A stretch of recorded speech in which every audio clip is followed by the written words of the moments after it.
Hello Tim, this video is done specifically for you and today is Wednesday, March 13th, and even though my computer monitor here says 11:19, that's because my computers are on New York time even though I live in Phoenix, Arizona, 3 hours away, but in here it is 8:20 p.m.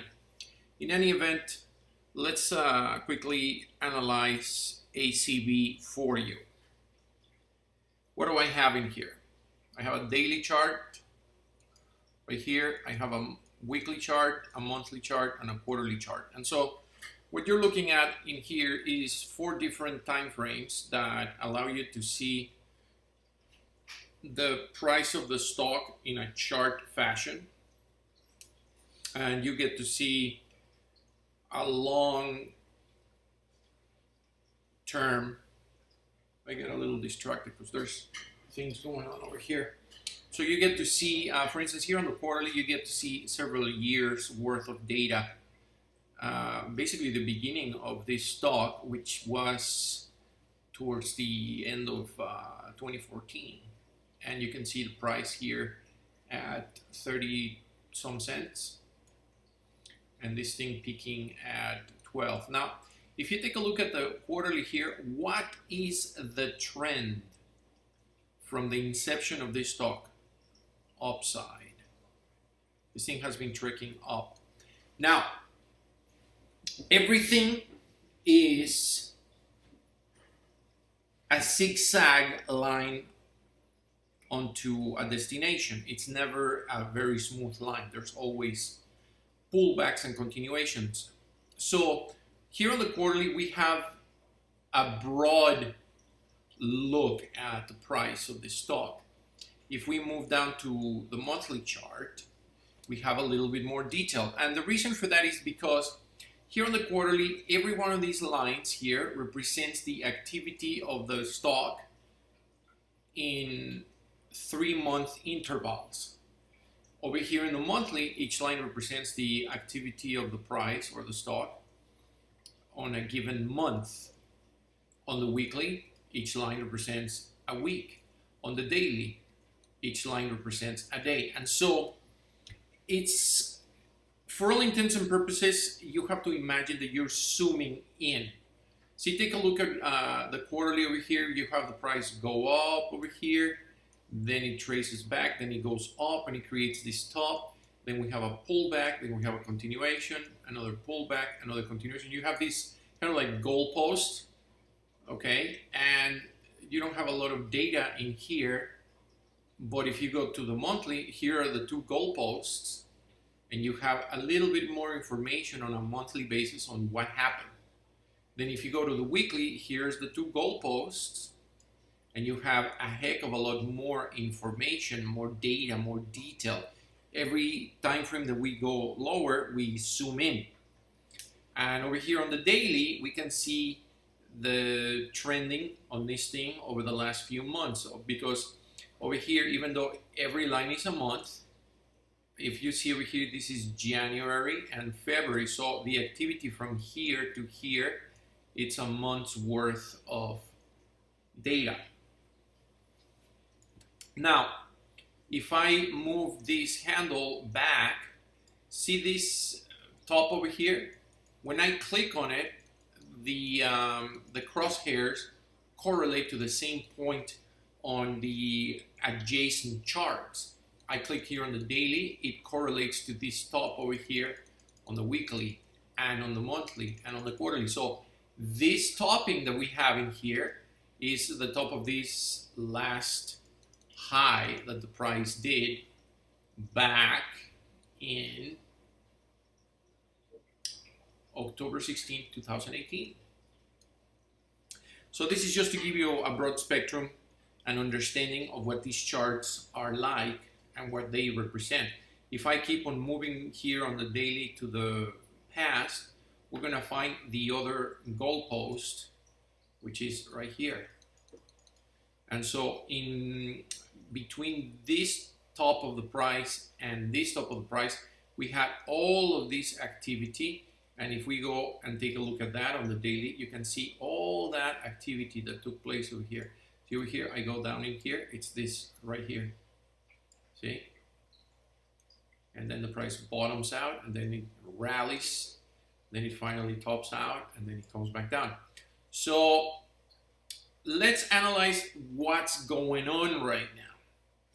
Well, we had a double top in here. I'm looking at the monthly.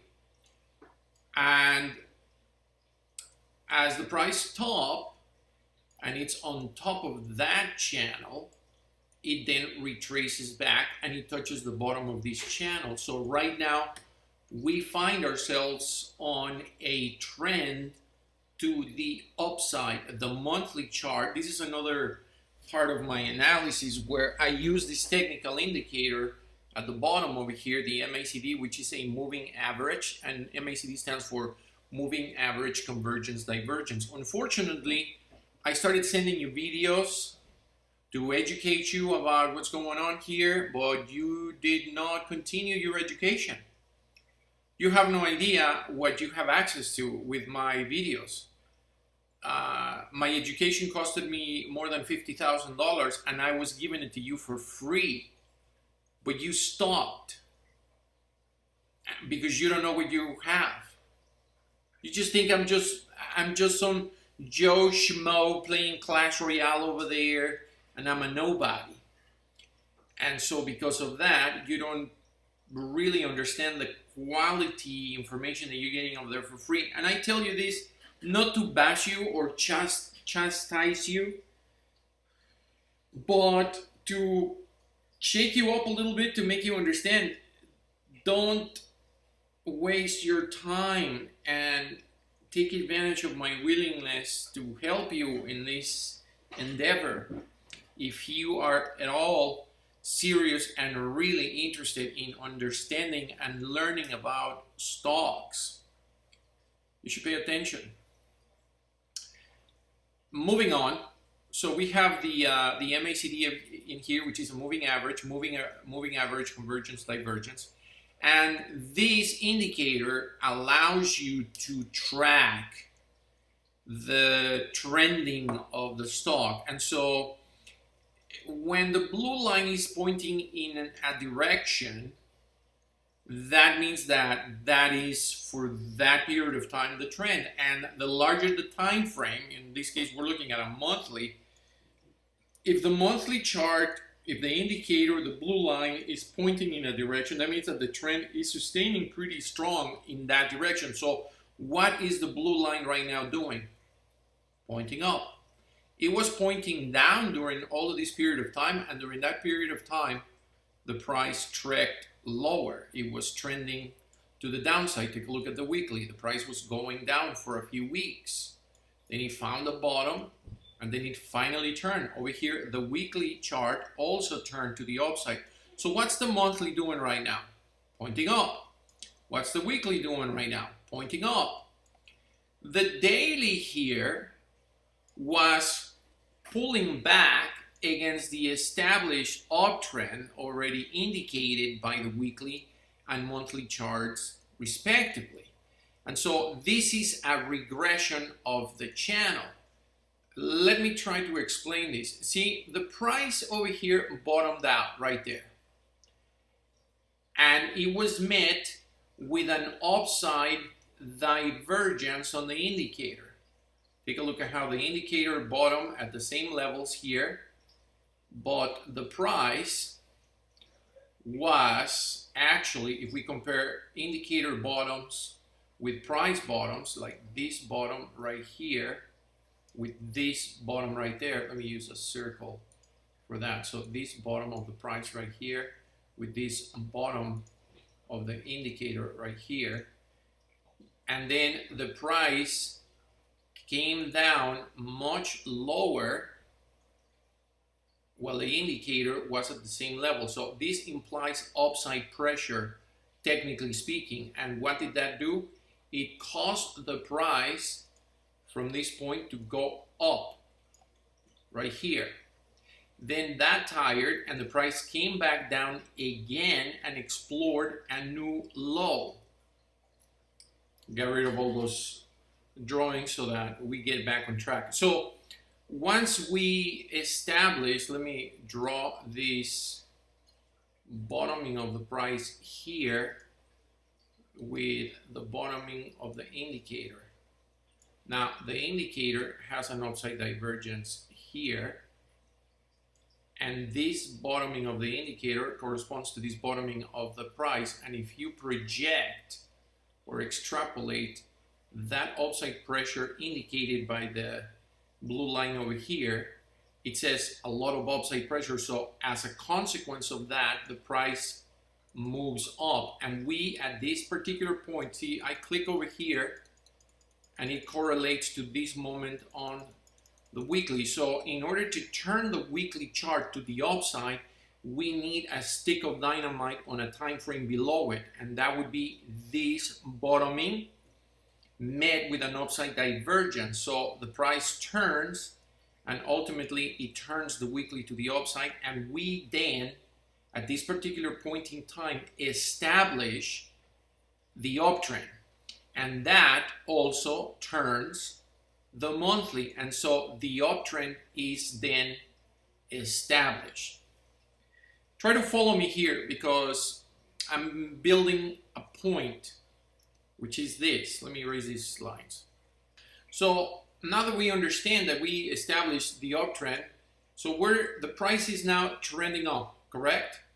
With zigzags along the way. Over here we go up, over here the price comes down, over here the price continues to go up, over here the price comes down, over here the price goes up, and then it starts getting narrower in here, down,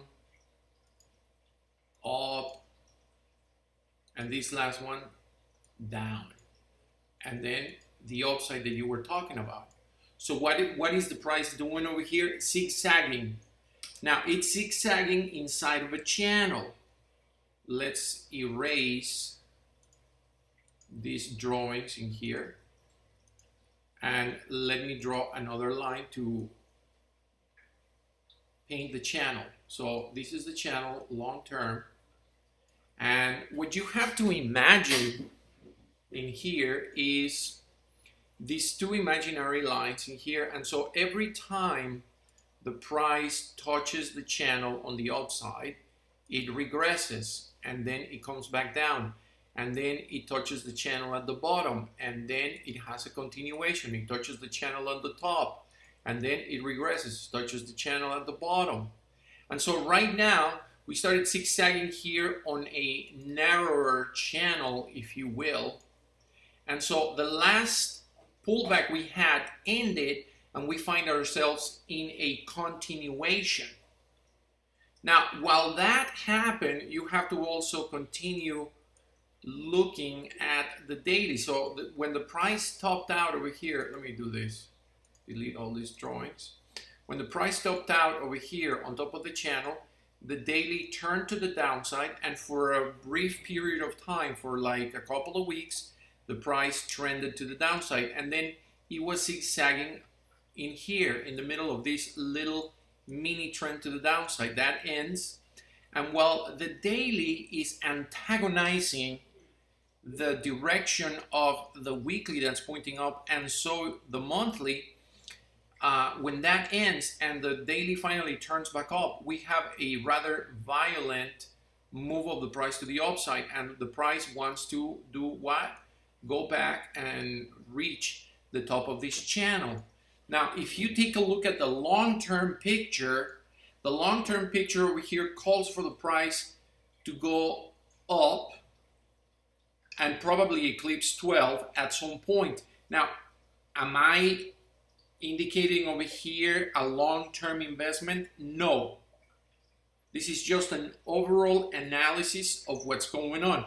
This stock is not very old, and as such, we lack some technical information, because take a look at the quarterly. We do not have a technical indicator for the quarterly because the stock is rather young. So I want to say that possibly the quarterly, we had it, the blue line on the indicator, if we had it, would be pointing up. which means that ultimately the price needs to eclipse 12 and go on top of 12 and touch the top of that channel. So again, you have to extrapolate this information and paint an imaginary line. What would be the top of the channel over here? It would be about 16 or maybe 14 if we don't want to go that long. You know, so where is the price at right now? 907. So it still has a lot of room to go to reach that top of the channel. On the long term, is that going to happen? It's very questionable because right now the market is kind of volatile and the market entire is topping out, and there's the danger of a big regression, and we could all of a sudden have a major event, and then the price on every single stock comes down. And take a look at the monthly over here. The monthly is creating a topping pattern with a negative divergence. This is a negative divergence on the monthly. Now, it's not finished.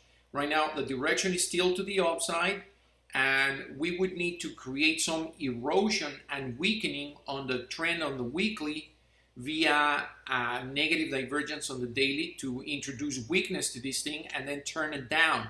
When that happens, that's when you start bringing that weakness onto the monthly trend, and then if the monthly turns to the downside on this pattern, then you have a move that could really be damaging and bring the stock down a lot. But right now we don't have that direction yet. So right now the overall trend when the weekly and monthly turn is to the upside, and we're trending up. However, right now with this big upside, we are on top of the channel on the daily, and every time you have a topping on the daily, you have a regression. So there you have this on these large time frames. Let me retrace back to the 1560 daily weekly. So in here we still have the weekly, we have the daily, and now we have the hourly and the 15-minute chart. So these charts that are smaller charts, lesser charts in comparison to a daily and weekly, will then give you a little bit more of a microscopic view. It's, again, like I was saying before, it's like zooming in. Take a look at this activity over here. What is this top over here? It correlates to this top on the hourly. Take a look at what happened on the hourly over here. The hourly turned to the downside. More than likely, there was a pattern underneath on the 15 right here. See? Take a look at how the price comes over here, top of this channel, met with a rather weakening pattern. It's a divergence, but it's not a really well-established divergence, but it's definitely a very strong downside pressure pattern. The way to analyze this thing would be kind of like a geyser, where the price just goes up, up, up, up, but the technicals over here are pushing it down. Take a look at the upside over here on the price. It's much longer than the upside on the indicator, which is much shorter, indicating down pressure. And so the upside cannot sustain. We're on top of this channel. It calls for a regression, and that's what it does. And the hourly turns on that. So when the hourly turns, we have momentum to the downside. We start trending down. Take a look at the trend over here. Down, bottom of the channel, regression, top of the channel, continuation, bottom of this channel, and so on and so forth. So it starts trending like that. Take a look at this. This is another little channel created. Take a look at that. See how there's the channel and the price visits the top of the channel, it regresses, and then it visits the bottom of the channel, and then it visits the top of the channel, and then it visits the bottom of the channel, and then it visits the top of the channel, and then it comes down and visits the bottom of the channel, and then bam, skyrockets. See that? When did that happen? When the 15 finally got tired over here, it got long against what the price was doing. This fight for direction over here indicates a fight of trend. Look, right now, with all of these things that I'm telling you, it's too much information. You don't have the experience, and more than likely, I already lost you, and you cannot follow everything I'm saying. Suffice it to say that the reason for the price upside that we had right now is because The larger time frames are pointing up. Take a look at the weekly. The daily turned in here with a few regressions. So you take a look at, if you analyze the hourly in here, the hourly was zigzagging as well. Boom, boom, boom, like this. Take a look at the price. I'm gonna paint again the channel in here, right there, and right here. See what happened. The price touches the channel, then it regresses, touches the bottom of the channel, then it continues, touches the top of the channel, then it regresses, touches the bottom of the channel, then it continues. That's the continuation. This thing just exploded after a small zigzagging thing that happened over here over the last 3-4 days. That's how you analyze this thing. How do I analyze this thing so well?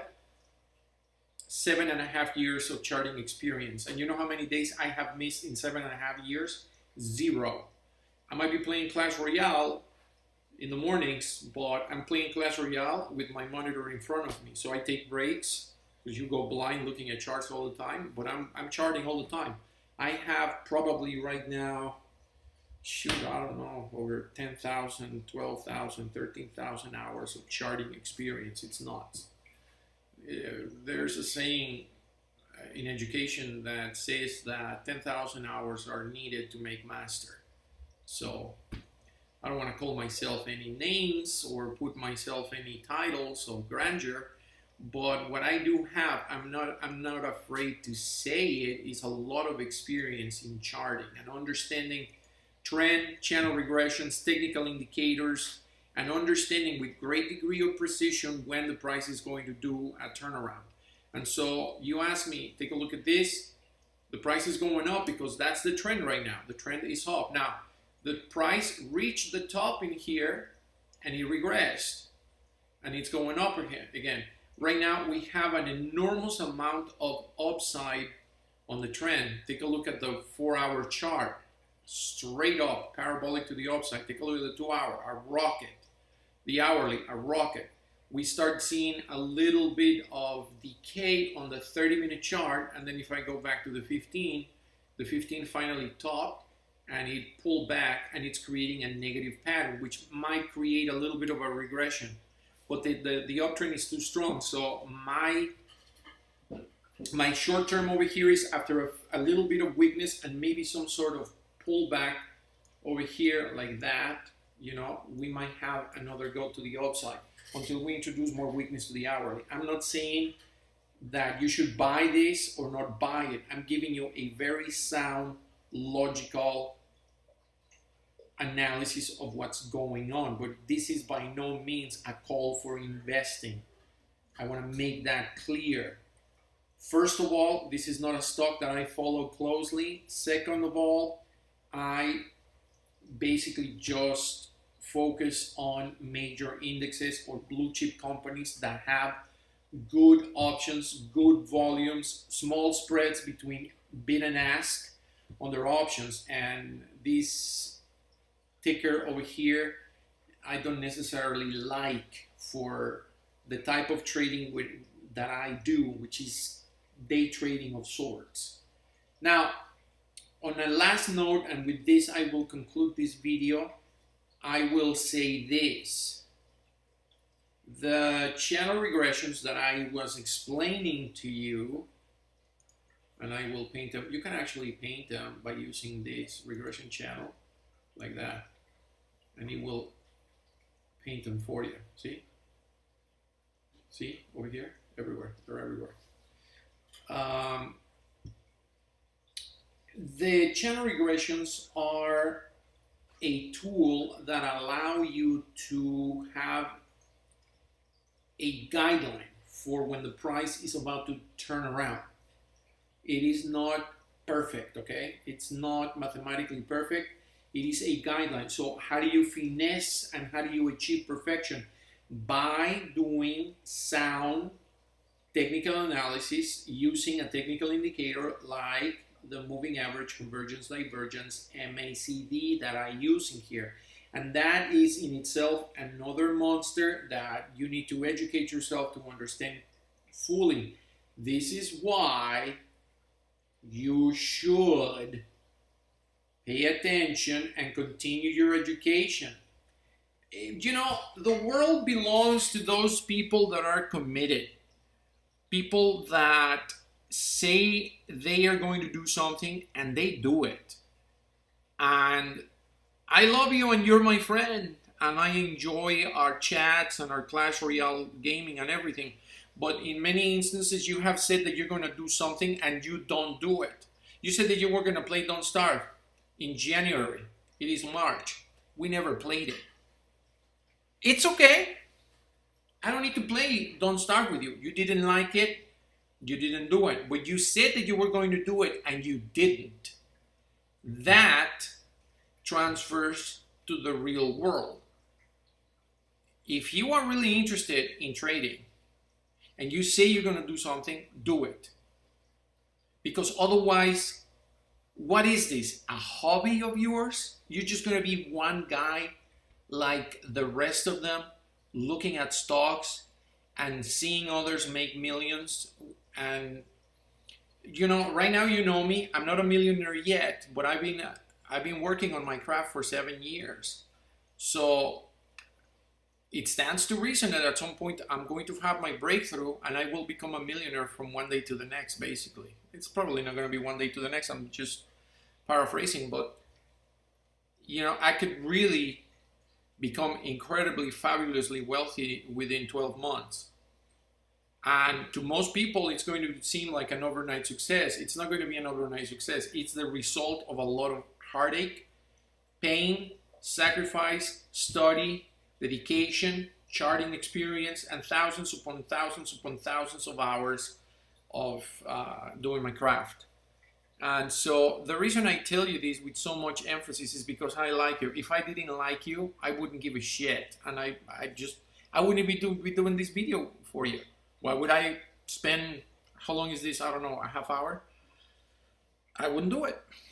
I do it because I care about you. I value our friendship. And I don't know, even though I don't know you personally, you know, I have an affinity with you because we've been friends in Clash Royale for, it's probably going to be 2 years soon.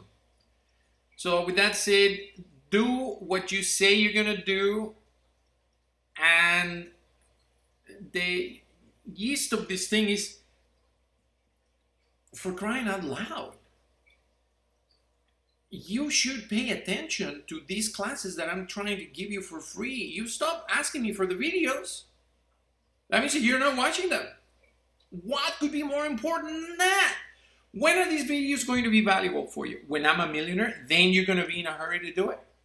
Why can you not identify that I'm not full of shit and that I know what I'm talking about?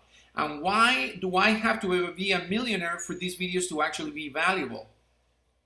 Over here, what's more interesting is your ability to identify a great opportunity without the glitz of the money. You should be able to say, you know what, this guy sounds like he knows what he's talking about, and I need to watch his videos. I mean, that's the very least you can do. So I leave you with that. There's my rant. Sorry it took me this long, but I cannot talk about stocks lightly. I am passionate about it. And I want to somehow give you as much information as I possibly can to make you and bring you into full understanding. So there's the videos, watch them, and I'm there for you, man, anytime you want. I love you. Take care, and I'll see you in Clash.